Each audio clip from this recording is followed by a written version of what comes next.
muchas gracias por la invitación y bueno, no, en efecto el propósito de este webinar es discutir un poco las generalidades de la ley de financiamiento que se propuso por parte del gobierno nacional y que fue radicada, el proyecto original fue radicado el 31 de octubre y como ustedes han podido seguir en los medios de comunicación, ha tenido mucho debate, fue muy polémica la parte de IVA y ahora está el gobierno y el Congreso tratando de llegar a acuerdos porque los que se lograron el lunes en la noche, ayer en la tarde, pues no, se cayó, digamos, el acuerdo que más ingresos generaba para el gobierno, pero que al mismo tiempo era el más distorsionante para las empresas, por un lado, y tenía un efecto inflacionario que no era despreciable.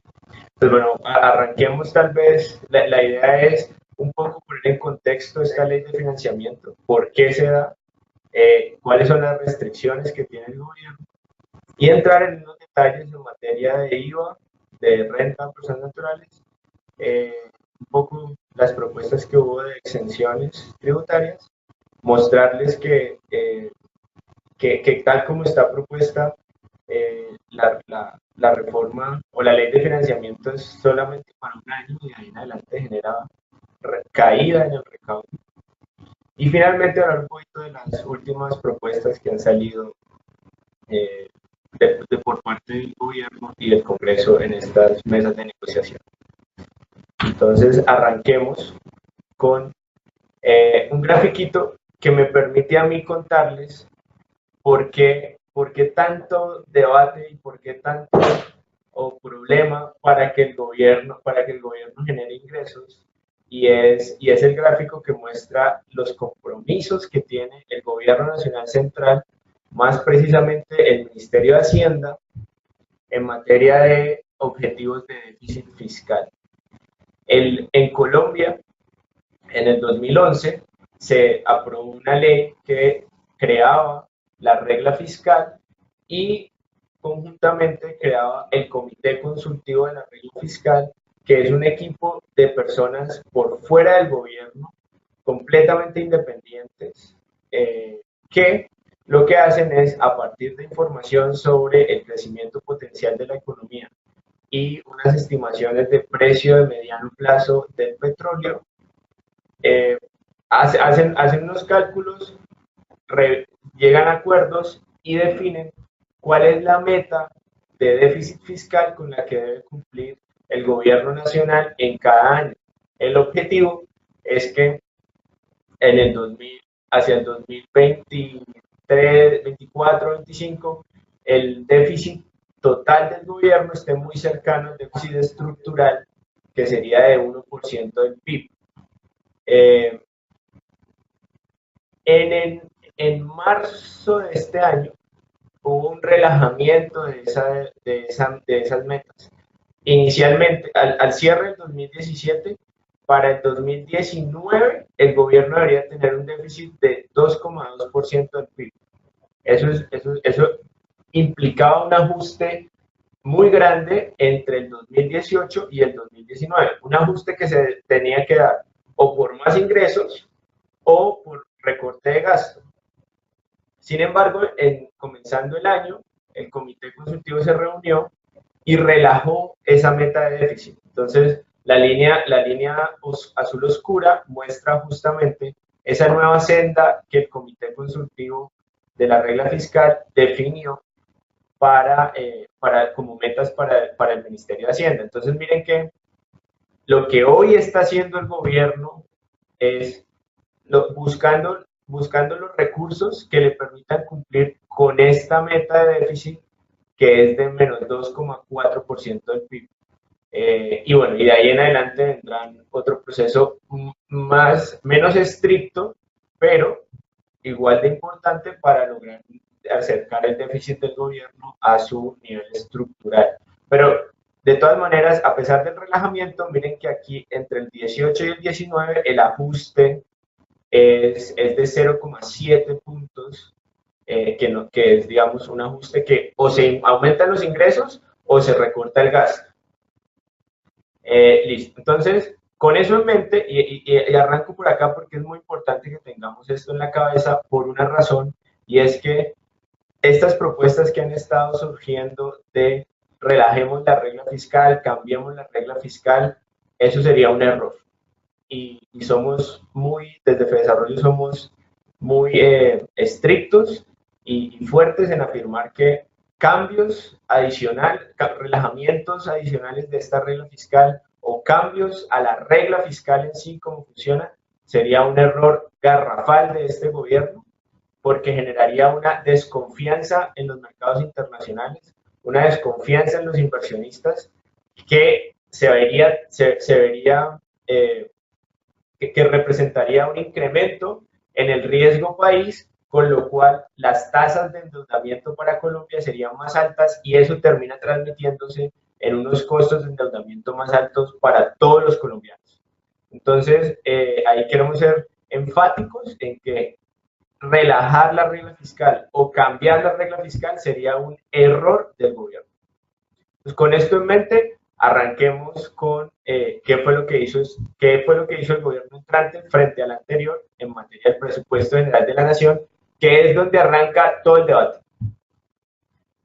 Entonces, el gobierno del presidente Santos salía, dejaba la presidencia, pero tenía que presentar el presupuesto general de la nación. Lo presentó con esta estructura que ven acá. Este 2019 proyecto inicial fue lo que a mediados de junio, julio, el gobierno del presidente Santos le presentó al gobierno. En este proyecto inicial, el gasto de inversión y de funcionamiento, el de inversión era 3,3% y el de funcionamiento era 14,8%. El restante era deuda, pero la deuda, y esto es muy importante, la deuda no genera unas presiones fiscales sobre esta meta que ustedes ven acá. Por una razón, y es que esa deuda yo la financio o hago operaciones entre la misma deuda. Entonces no requiero de ingresos tributarios, digamos, o de ingresos corrientes para pagarla. Pero inversión y funcionamiento sí. Entonces, el gobierno del presidente Duque entró en agosto y empezó a revisar este proyecto y lo que hizo fue modificar de manera drástica el presupuesto general de la nación manteniendo el total constante. Miren que el 24,5% del PIB no cambió, el presupuesto siguió, el total del presupuesto siguió intacto, pero la deuda se redujo para el gasto presupuestado de deuda se redujo para liberar espacio y poder gastar más en inversión y en funcionamiento. Para resolver el problema de deuda se hicieron unas operaciones acá internas para la parte de deuda en pesos y se hicieron unas operaciones en el mercado externo para patear hacia adelante, digamos, de manera muy gráfica, patear hacia adelante los pagos que se vencían en el 2019 y que hacían que esto representara 6,3% del PIB. Entonces, con ese espacio liberado, lo que se hizo fue aumentar el gasto para inversión en 1,1 puntos del PIB y el funcionamiento ligeramente, unos 4 billones más o menos, que representa el 0,3% del PIB. Esto en principio, entonces, ¿esto qué hizo? Esto hace que el presupuesto de funcionamiento de inversión aprobado, o sea, esta grafiquita que tenemos acá es la gráfica contando solamente inversión y funcionamiento. Lo que se aprobó, entonces, llegó con el 1,4 adicional, representa el presupuesto más alto de los últimos 4 años. Esto en principio no es malo. O sea, en un país como Colombia, con las necesidades de desarrollo que tenemos, aumentar el gasto público, sobre todo en materia de inversión, como se modificó el presupuesto, pues resulta deseable. El problema es que cuando tengo unas metas de déficit fiscal que son que son bastante estrictas y que son difíciles porque el ajuste entre un año y el otro es grande, aumentar el gasto sin tener una fuente de recursos suficiente para financiarlo, pues genera muchas presiones. Entonces, eh, ¿qué pasó? Miren que el gobierno del presidente Santos presentó, y sobre esto ha habido mucho debate, vamos a ver un poquito el tema.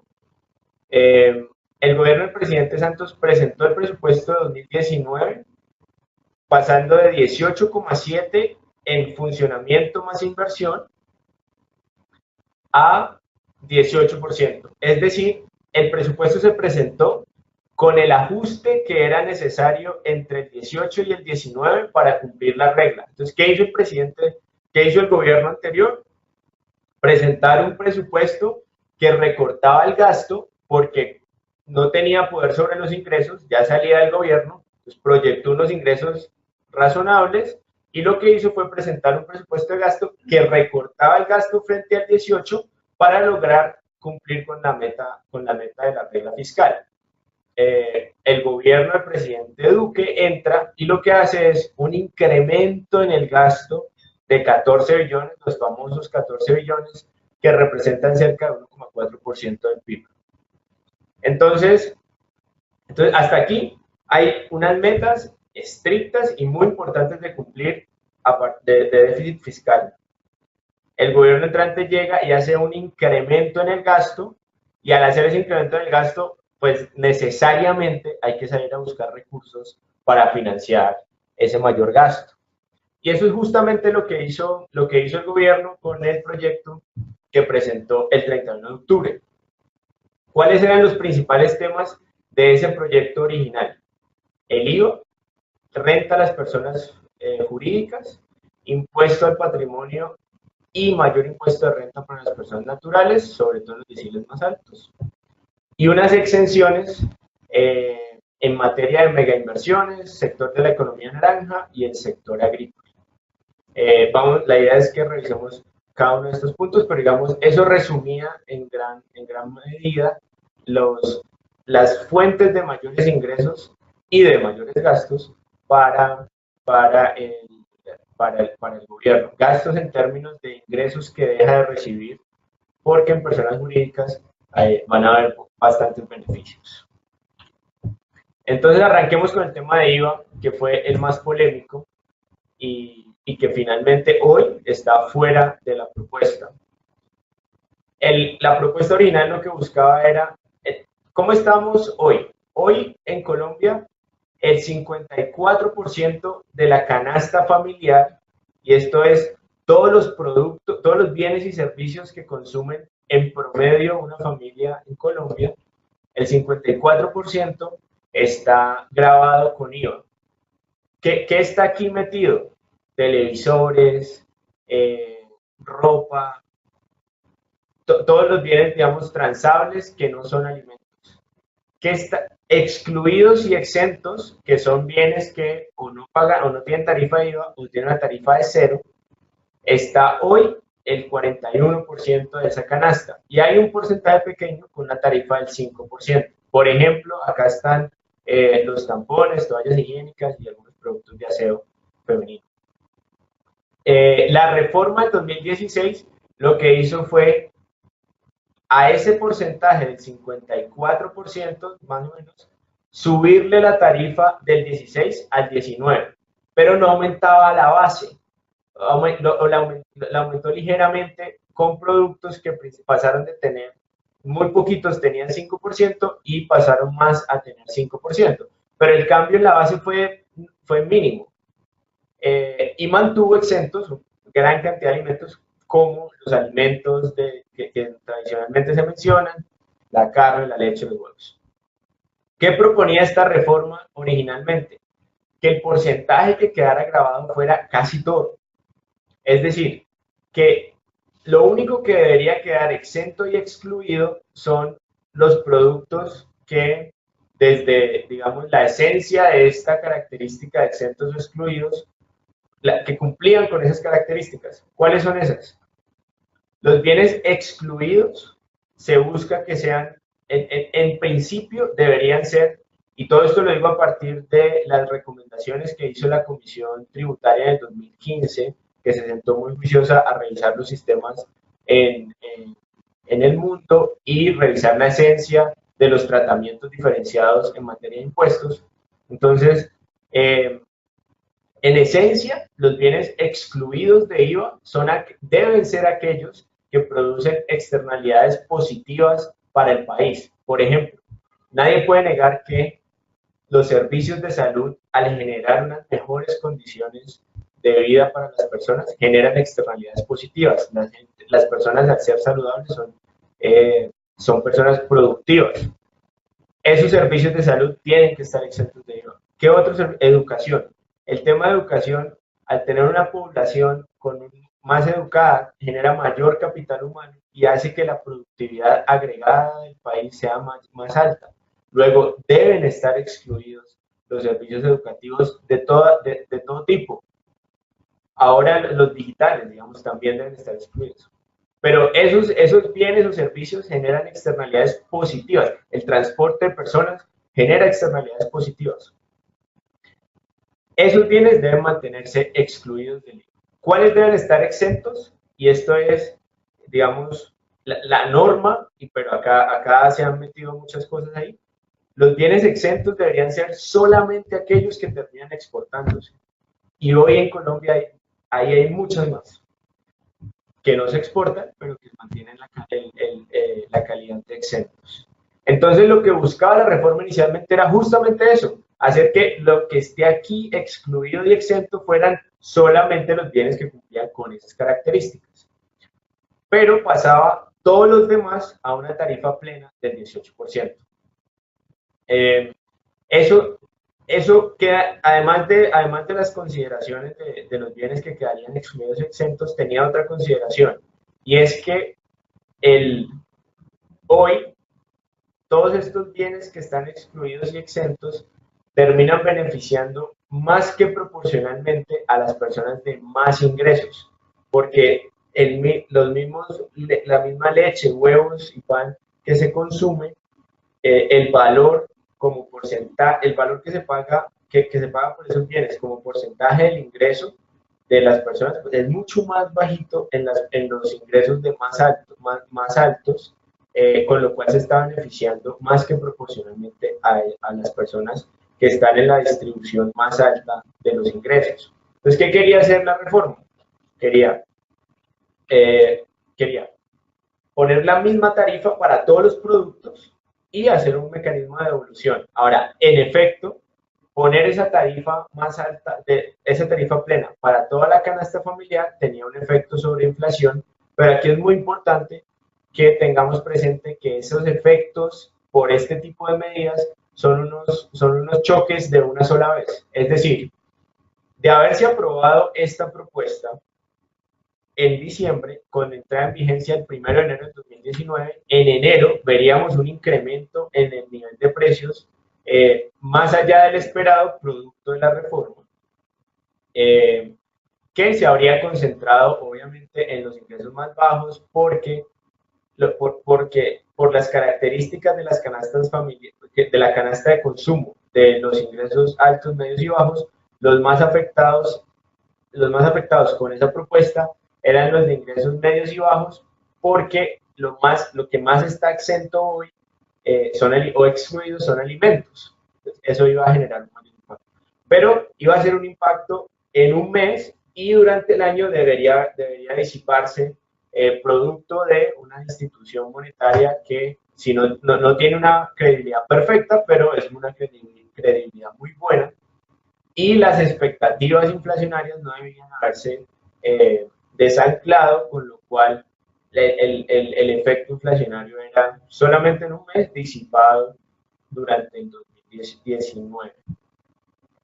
Con lo cual, digamos, este habría sido el argumento para no afectar la negociación del salario mínimo más allá de lo que debería subir.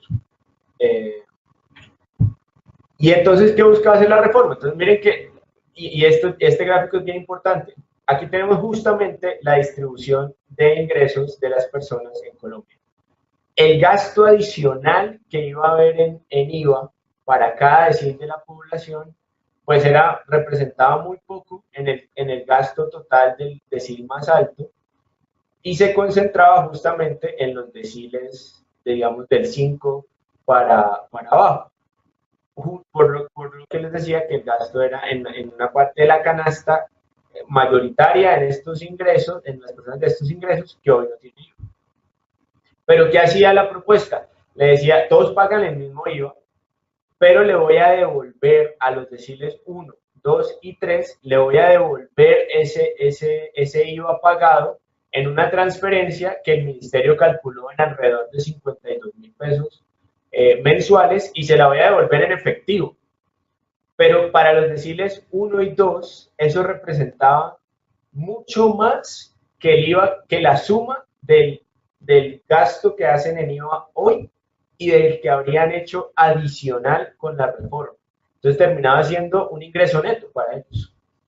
En el decil 3 lo compensaba, pero, y aquí fue toda la discusión, digamos, los deciles 4, 5, 6 y 7, que es donde uno puede pensar está la gran mayoría de la clase media, pues se habría aumentado ese gasto en IVA y no habría una compensación. Y digamos, ahí se generó todo el debate que terminó por tumbar esta propuesta, pero que en principio resultaba bastante interesante por dos razones. La primera era que eliminaba esos beneficios que más que proporcionales para las personas de ingresos más altos, pero además compensaba a los deciles de ingresos más bajos, lo cual reducía esa característica de regresividad que tiene el impuesto del IVA, pues porque afecta justamente en mayor proporción a las personas de menores ingresos. Esto, digamos, no quedó. La comisión tributaria había propuesto una ampliación de la base en su momento, pero con unas tarifas diferenciadas, es decir, no que pasáramos a tener toda la canasta de una tarifa general, sino que hubieran unos bienes con tarifa de 5 y otros con tarifa de 10. Eso, digamos, pudo haber sido una alternativa que nunca se contempló y que habría que esperar a ver. ¿Qué otras propuestas tenemos? En materia de personas jurídicas a las empresas se propuso que a partir del 2020 la tarifa de renta empezara a bajar de 33, que va a quedar el próximo año, eso ya estaba aprobado por la reforma del 2016, que a partir del 2020 empezara a bajar un punto hasta llegar al 30%. Hoy, ¿cómo está? Hoy en el 2019 se eliminan todas las sobretasas y todo lo que se había puesto y queda solamente la tarifa en 33 y se mantendría en 33 hacia adelante. El presidente Duque lo que propone es que eso baje hasta un 30%. Además de permitirle descontar el 50% del impuesto de industria y comercio y el 50% del gravamen de los movimientos financieros. Y uno muy importante que es el descuento por IVA pagado por la adquisición de bienes de capital.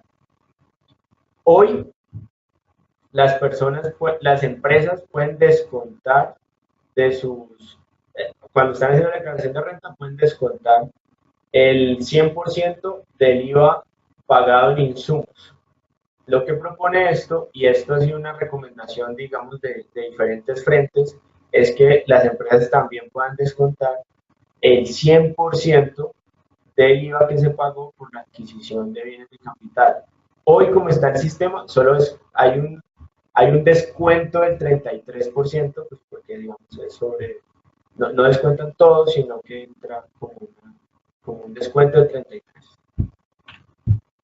En personas naturales, esto cambió un poco con los acuerdos a los que se llegó el lunes, pero en esencia, la esencia se mantiene y es que lo primero era poner un impuesto al patrimonio a las personas naturales. En la propuesta original esto se había quitado en la reforma del 2016 y la Comisión Tributaria sugirió que estos impuestos son totalmente antitécnicos y deberían eliminarse, pero el gobierno entrante propuso retomarlo con una tarifa del 0,75 a patrimonios mayores a 3.000 millones y una tarifa de doble, 1.5, para una base, un poco menos del doble, para una base de mayor a 5.000 millones.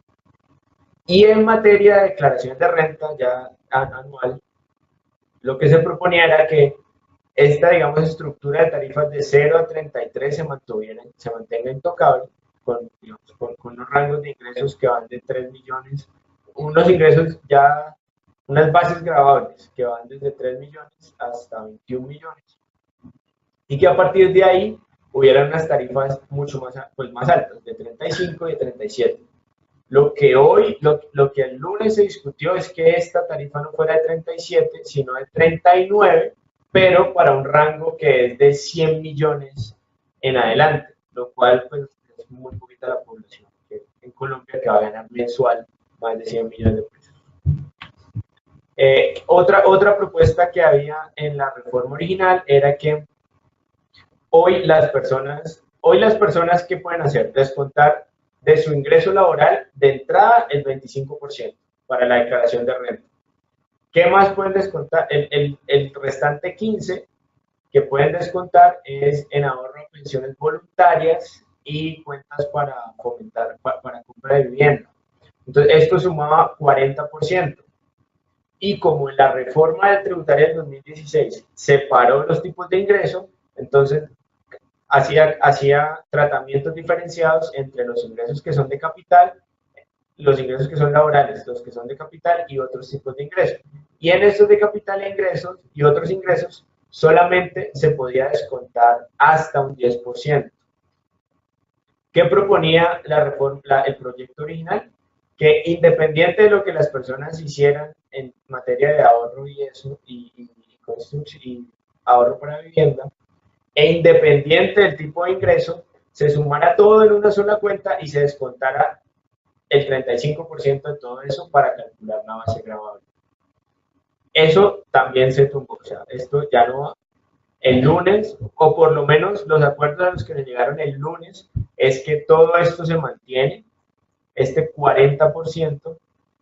Lo que todavía no es claro es si se va a mantener las diferencias en cédulas, en tipos de ingresos, o esto se va a unificar en una sola cuenta que va a tener solamente, o que va a tener un máximo de descuento en 40 en términos laborales, si se ahorra en pensiones voluntarias o en cuentas para compra de vivienda.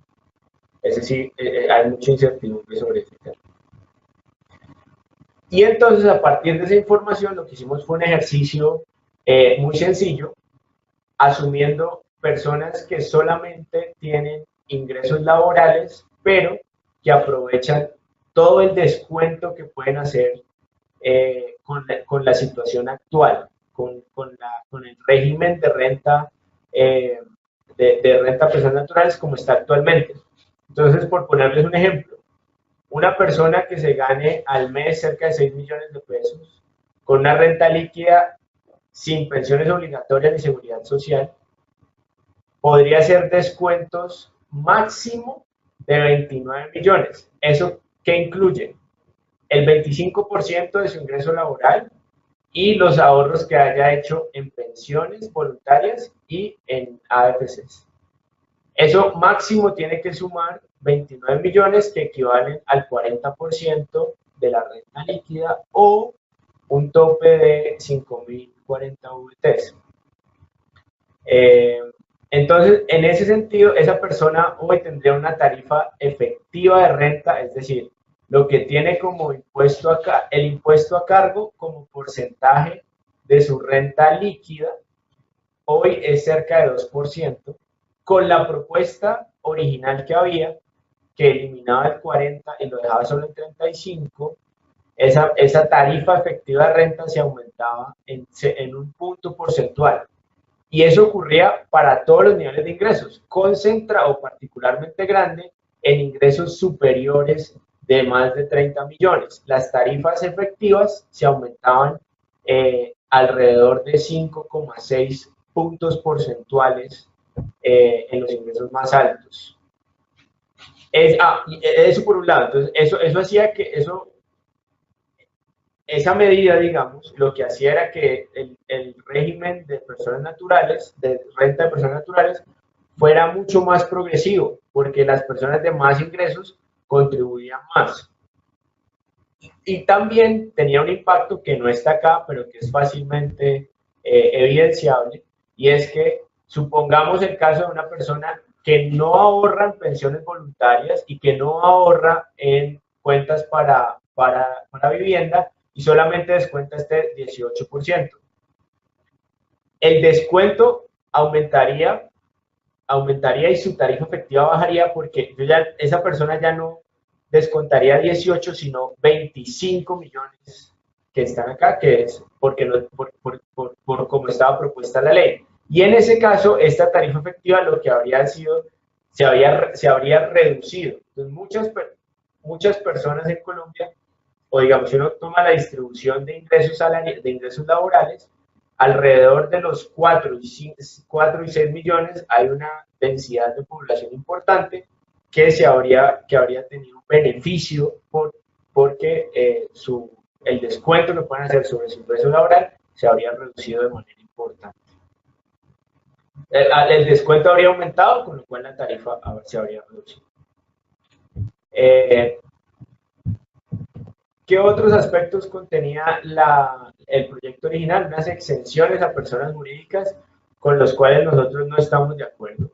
Eh, Justamente de la comisión tributaria de la que se desarrolló fue Secretaría Técnica, pues se propuso que había que limitar esas exenciones porque de alguna manera están financiando ineficiencias en los mercados productivos. Entonces, en la propuesta original incluía exenciones a las empresas en el sector agrícola, en, en industrias tecnológicas y de actividades creativas, que es todo el tema de la economía naranja, que por lo menos con la propuesta se hace, con la tabla de sectores que se incluyó en la ley, en el proyecto de ley, queda aún más difícil intentar definir qué es la economía naranja. Y otras exenciones para las mega inversiones que digamos son mega inversiones muy grandes de más de 1,6 billones, pero con unos compromisos de empleo que consideramos ligeramente pequeños, cerca de 50 empleos directos. Bueno, pero ¿dónde está el mayor problema de todos? El que las cuentas no dan. Con la propuesta original se generaban recursos para financiar el hueco. Queda faltando poquito, pero se lograba financiar el hueco o el mayor gasto, perdón, en el 2019. ¿Por qué? Porque la medida de IVA generaba un recaudo de 11,4 billones de pesos. A eso uno le descuenta lo que tenía que pagar el gobierno por las devoluciones de IVA a los deciles más bajos. Y había unas estimaciones de mayor recaudo en renta por esas tarifas de personas naturales, por esas tarifas más altas a los de mayores ingresos y por el tema de impuesto al patrimonio. En total, había un estimado de 12 billones que representan 1,1% del PIB. Es decir, del gasto adicional que se aprobó, que fue 1,4% del PIB, para el 2019, con solo estas medidas tributarias, lograba conseguir 1,1%. Le quedaba ahí un remanente que se podía gestionar a partir de otras medidas no tributarias. Y eso es muy importante porque aquí solo estamos considerando medidas tributarias. Las no tributarias involucran temas como una mayor gestión de la DIAN o el efecto que puede haber en materia económica por una dinamización de la actividad productiva. Eso no está contemplado acá porque es muy difícil de estimar. Pero entonces las cuentas daban para el 2019, pero de ahí en adelante no era nada claro, o por lo menos lo que ocurría era que se reduce el recaudo en el mediano plazo. ¿Por qué? Porque a partir del 2020 entrarían en vigencia todos los beneficios y las exenciones que se les daría a las personas jurídicas. Miren que aquí lo más importante es lo que discutíamos hace un momento y que es deseable, y es que las empresas puedan descontar el 100% del IVA que se pagó en compra de bienes de capital.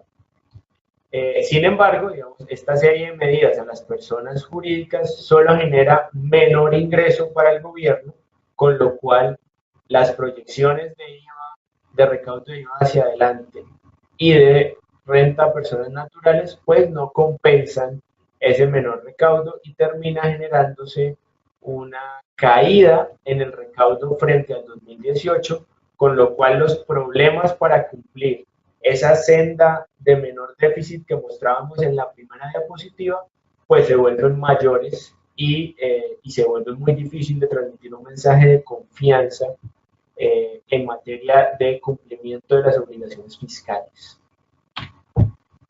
En resumen, el proyecto original tenía unos elementos que consideramos bastante positivos.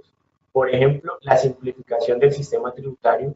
Si uno tiene una tarifa de IVA plana para todo el mundo, es mucho más fácil administrar ese sistema y es menos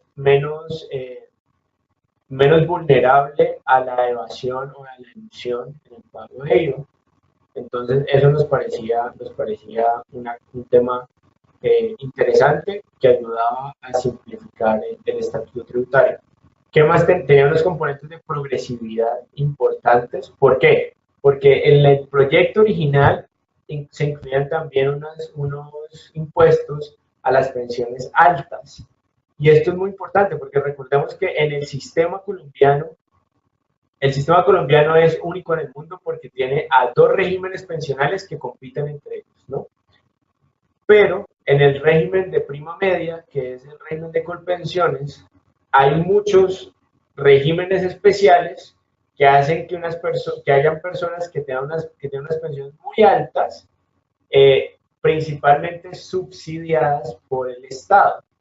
Entonces, lo que se buscaba era que, como no se puede, como reducir el subsidio es una pelea dificilísima, lo que se buscaba era con un impuesto a las pensiones más altas tratar de compensar ese desequilibrio que hay en el sistema y buscar una mayor progresividad del sistema tributario, reduciendo o mejorando mejor la distribución de ingresos en el país. ¿Qué más hacía que el sistema fuera progresivo? Las tarifas más altas a las personas de mayores ingresos en renta a personas naturales, y aunque no es técnico, el impuesto al patrimonio pues sí tiene un efecto, o uno esperaría que tenga un efecto en materia de distribución de la riqueza. ¿Qué más tenía positivo? La promoción de la competitividad empresarial por esa reducción en el impuesto de renta y los descuentos de IVA en bienes de capital que son deseables. ¿Dónde hay otra propuesta grande que es más difícil de estimar el impacto, pero que resulta fundamental para la formalización empresarial o, digamos, de personas jurídicas?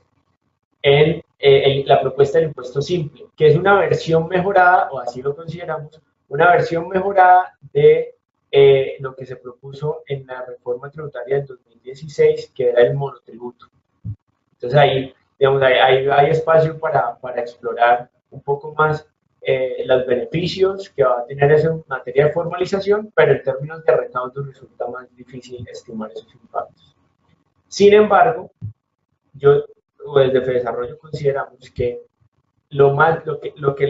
el gran faltante, la gran deuda de este proyecto de ley es no haber mostrado, y no lo hace todavía, no mostrar las cuentas de mediano plazo. Porque no podemos pensar, como vimos ahora, las cuentas de mediano plazo que uno logra hacer dan una caída en el recaudo. Eso con unas obligaciones de déficit estrictas que impone la regla fiscal, pues generan desconfianza porque abren la puerta a que el otro año, entonces estamos discutiendo otra reforma, otra ley de financiamiento para ver de dónde salen los recursos. Entonces es muy importante que en lo que sea que se vaya a presentar finalmente haya se muestren esas cifras de mediano plazo que le den confianza a los inversionistas y al mercado en general sobre la responsabilidad que tiene este gobierno con el cumplimiento de las metas fiscales. Entonces, gran parte de lo que les mostré hasta ahora ha tenido modificaciones o ha sido descartado como propuesta. El lunes en la noche, en la reunión que tuvieron Congreso y Gobierno, llegaron a algunos acuerdos. Esos acuerdos incluían, por ejemplo, el IVA plurifásico a la cerveza y a la gaseosa, que es básicamente que este tipo de bebidas paguen IVA no solamente en la producción, cuando el productor le vende al distribuidor, ese producto paga un IVA sobre una base muy chiquita, porque el productor le vende a un precio, pongámosle 1.000 pesos, el distribuidor le vende al comercializador sin IVA, porque ya pagó IVA, y después el comercializador le vende al consumidor final sin IVA tampoco, pero a un precio mucho más caro que los 1.000 pesos que pagó el distribuidor al productor. Entonces la idea es que ese producto pague IVA en todas las etapas, con lo cual la base, digamos, en una cerveza, en un restaurante, la base final que paga, sobre la que se factura ese IVA no son 1.000 pesos, sino 5.000, por poner un ejemplo. ¿Qué más había? Un aumento en tarifa, que era lo que mencionábamos ahora un poco, que no era 37, sino al 39, pero sobre unos ingresos que son muy altos. Eso daría alrededor de 2 billones de pesos. El impuesto al patrimonio, que ya estaba contemplado. Un aumento en los impuestos a los dividendos del 15% para dividendos que reciba una persona natural o jurídica de más de 10,3 millones de pesos. Y un impuesto de 7,5% cuando se hacen giros de dividendos al exterior. Eso, digamos, no genera mucho recaudo, pero es una medida interesante. ¿Dónde estaba concentrado el grueso de la propuesta del lunes? En esta limitación del descuento de IVA pagado en insumos, que ese descuento no fuera del 100%, sino del 90%, con lo cual se recaudaban cerca de 6,1 billones. Eso era una propuesta muy distorsionante, que ayer en la mañana terminó por caerse, justamente por todas las implicaciones que tenía en materia de, por un lado, las empresas les cambiaba sus planes financieros para el próximo año de manera drástica y generaba el incentivo a incrementar precios para lograr mantener un plan de utilidades que no cambiara mucho, y la manera de compensar era a través de mayores precios. Hay mercados donde incrementar precios no es tan fácil, pero en la mayoría de casos este habría sido el mecanismo, con lo cual el mismo efecto de inflación, no el mismo efecto, pero un efecto similar sobre la inflación habría ocurrido en el próximo año. Y con eso, digamos, llevaban a unos acuerdos cercanos a los 14 billones, pero en ausencia de esto que se cae, hoy estamos a la espera de dónde van a salir los recursos, y de no llegar a un acuerdo. No, antes de eso, una propuesta que no metieron en sus cuentas, pero que sí está ahí dando vueltas, que generaría cerca de 2,2 billones, es lo siguiente.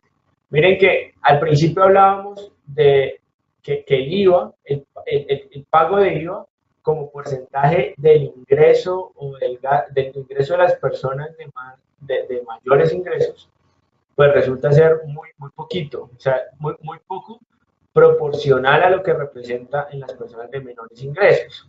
Pero cuando uno ve la distribución vertical del pago de IVA, es decir, el pago de IVA para cada decil como porcentaje del total del IVA que se paga, que es básicamente tomar esta columna, y esto es cuánto está pagando cada decil de ingresos, cuánto paga de IVA.